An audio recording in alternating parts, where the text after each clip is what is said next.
ಪಟ್ಟಣದ ರಸ್ತೆ ಅಗಲೀಕರಣ ಯಾವುದೇ ಪೂರ್ವಭಾವಿ ತಯಾರಿ ಇಲ್ಲದೆ ಸೂಕ್ತ ಹಣಕಾಸು ವ್ಯವಸ್ಥೆ ಮಾಡಿಕೊಳ್ಳದೆ ತರಾತುರಿಯಲ್ಲಿ ಕೈಗೊಂಡಿರುವುದರಿಂದ ಸಾರ್ವಜನಿಕರಲ್ಲಿ ಹಾಗೂ ಇದರಿಂದ ಹಾನಿಗೊಳಗಾಗುವ ಜನರಲ್ಲಿ ತೀವ್ರ ಭಯ ಹುಟ್ಟಿಸಿದೆ ಎಂದು ಶ್ರಮಜೀವಿಗಳ ವೇದಿಕೆ ಅಧ್ಯಕ್ಷ ಚಂದ್ರಶೇಖರ್ ಹಿರೇಮಠ ಹೇಳಿದರು.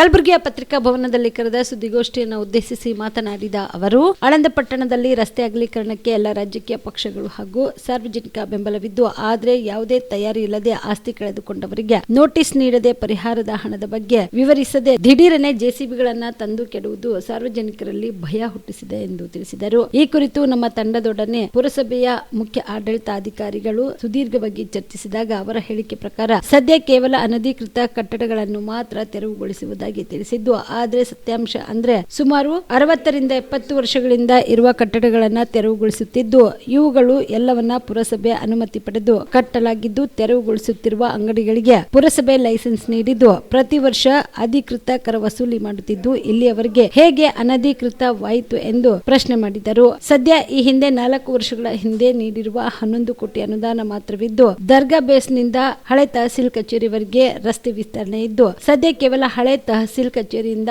ಹಳೆ ಪೊಲೀಸ್ ಠಾಣೆವರೆಗೂ ಮಾತ್ರ ರಸ್ತೆ ಅಗಲೀಕರಣ ಮಾಡುತ್ತಿದ್ದೇವೆ ಎಂದು ಪುರಸಭೆ ಅಧಿಕಾರಿಗಳು ಹೇಳುತ್ತಿದ್ದು, ಇದು ಸಾರ್ವಜನಿಕರಲ್ಲಿ ಭಾರಿ ಆಕ್ರೋಶ ವ್ಯಕ್ತವಾಗುವಂತೆ ಮಾಡಿದೆ ಎಂದರು. ಇವತ್ತು ಆಳಂದ ಪಟ್ಟಣದಲ್ಲಿ ರಸ್ತೆ ಅಗಲೀಕರಣ ಮಾಡ್ತಾ ಇದ್ದಾರೆ. ಅದಕ್ಕೆ ನಮ್ಮದು ಕೂಡ ಸಹಮತ ಇದೆ. ನಮ್ಮ ಬೇಡಿಕೆ ಇಷ್ಟೇ, ಅಲ್ಲಿ ಸುಮಾರು 550 ಜನ ತಮ್ಮ ಆಸ್ತಿ ಕಳ್ಕೊಳ್ತಾ ಇದ್ದಾರೆ. ಅವರೆಲ್ಲರಿಗೂ ಪರಿಹಾರ ಕೊಟ್ಟು ನೀವು ಈ ಕಾರ್ಯ ಕೈಗೊಳ್ಳಬೇಕು. ಮತ್ತು ದರ್ಗಾ ಬೇಸ್ನಿಂದ ಹಳೆ ತಹಸೀಲ್ ಕಚೇರಿವರೆಗೇನಿದೆ ಇದು ಸಂಪೂರ್ಣ ಆಗಬೇಕು. ಆವಾಗ ಜನರಿಗೆ ಉಪಯೋಗ ಆಗ್ತದೆ. ನೀವು ಪಾರ್ಟ್ ಮಾಡ್ತೀನಿ ಅಂತ ಹೇಳಿದರೆ ಇದರಿಂದ ಏನೇ ಪ್ರಯೋಜನ ಆಗಂಗಿಲ್ಲ. ಅಲ್ಲಿರುವಂಥ ಆಸ್ತಿಗಳನ್ನು ಕಳ್ಕೊಂಡವರಿಗೆ ಬೀದಿ ಪಾಲ್ ಮಾಡೋದು ಅಷ್ಟೇ ಆಗ್ತದೆ ಕಾರ್ಯ. ಅದಕ್ಕೆ ದಯವಿಟ್ಟು ನಾನು ಅಲ್ಲಿಯ ಶಾಸಕರು BR ಪಾಟೀಲ್ರು ಅವ್ರು ಭಾಳ ಈಗಿನ ಸರ್ಕಾರದಲ್ಲಿ ಪ್ರಭಾವಿ ವ್ಯಕ್ತಿಗಳು, ಮುಖ್ಯಮಂತ್ರಿ ಸಿದ್ದರಾಮಯ್ಯ ಅವರ ಹತ್ರ ಕೂತು ಚರ್ಚೆ ಮಾಡಿ ಇದಕ್ಕೆ ಬೇಕಾಗುವಂಥ ಸುಮಾರು 50 ಕೋಟಿ ರೂಪಾಯಿ ಅಂತೇಳಿ ಅಂದಾಜು ಪಟ್ಟಿ ಇದೆ. ಅಷ್ಟು ದುಡ್ಡು ಬಿಡುಗಡೆ ಮಾಡಿ ಸಂಪೂರ್ಣವಾಗಿ ಅಗಲೀಕರಣ ಒಂದೇ ಸರ್ತಿ ಆಗಬೇಕು. ಪಾರ್ಟು ಫೇಸ್ ವೈಸ್ ಆಗಬಾರ್ದು. ಮತ್ತು ಅಲ್ಲಿ ಮುನ್ಸಿಪಾಲ್ಟಿದವ್ರು ಏನು ಹೇಳ್ತಾ ಇದ್ದಾರೆ ಎಲ್ಲ ಎನ್ಕ್ರೋಚ್ಮೆಂಟು ಅದು ತಪ್ಪು. ಯಾಕಂತಂದ್ರೆ ಮುನ್ಸಿಪಾಲ್ಟಿ ಇನ್ನೂ ಹುಟ್ಟಿದಿಲ್ಲ. ಆವಾಗಿನಕ್ಕಿಂತಲೂ ಹಳೆ ಕಟ್ಟಡಗಳಿವೆ. ಸುಮಾರು 70, 80, 100 ವರ್ಷದ ಹಳೆಗಳ ಕಟ್ಟಡಗಳೆಲ್ಲ ಹೆಂಗೆ ಎನ್ಕ್ರೋಚ್ಮೆಂಟ್ ಆಗ್ತದೆ? ಅವರೆಲ್ಲ ಇವತ್ತು ಪರ್ಮಿಷನ್ ತೊಗೊಂಡಿದ್ದಾರೆ. ಮತ್ತು ಅಲ್ಲೇನು ಅಂಗಡಿಗಳಿವೆ ಅವರೆಲ್ಲ ಇವತ್ತು ಟ್ಯಾಕ್ಸ್ ಕಟ್ತಾ ಇದ್ದಾರೆ ಮುನ್ಸಿಪಾಲ್ಟಿದವರಿಗೆ. ಅವ ಹೆಂಗೆ ಎನ್ಕ್ರೋಚ್ಮೆಂಟ್ ಆಗ್ತದೆ? ಅದಕ್ಕೆ ನೀವು ತಪ್ಪು ಮಾಹಿತಿ ಕೊಟ್ಟು ಜನರಿಗೆ ಭಯಭೀತಿ ಮಾಡೋದು ಬಿಡ್ರಿ. ತಾವು ಕಾನೂನು ರೀತಿಯಿಂದ ಸಫಿಷಿಯೆಂಟ್ ದುಡ್ಡು ತಂದು ವೈಡ್ನಿಂಗ್ ಕಾರ್ಯ ಕೈಗೊಳ್ಳಲಿ. ಬರೀ ಇದು ತಾಲೂಕಾ ಮಟ್ಟದ ಅಧಿಕಾರಿಗಳು ಮಾತ್ರ ಮಾಡಬಾರ್ದು. ಕಲಬುರಗಿ ಜಿಲ್ಲಾಧಿಕಾರಿಗಳು ಮತ್ತು ಕಲಬುರಗಿ ಜಿಲ್ಲೆಯ ಉಸ್ತುವಾರಿ ಸಚಿವರಾದಂಥ ಪ್ರಿಯಾಂಕಾ ಖರ್ಗೆ ಅವರಿಗೆ ನಾನು ವಿಶೇಷ ಮನವಿ ಮಾಡ್ಕೊಳ್ತಾ ಇದ್ದೀನಿ.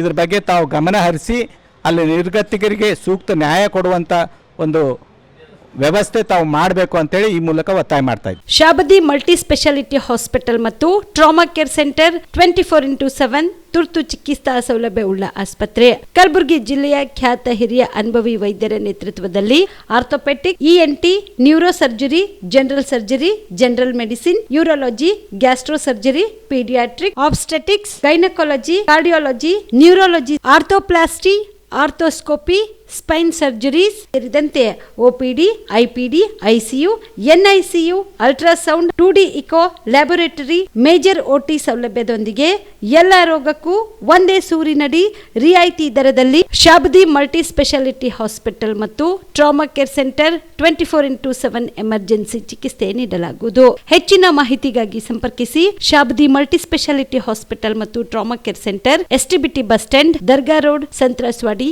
ಕಲಬುರಗಿ. Mobile number 9060442345.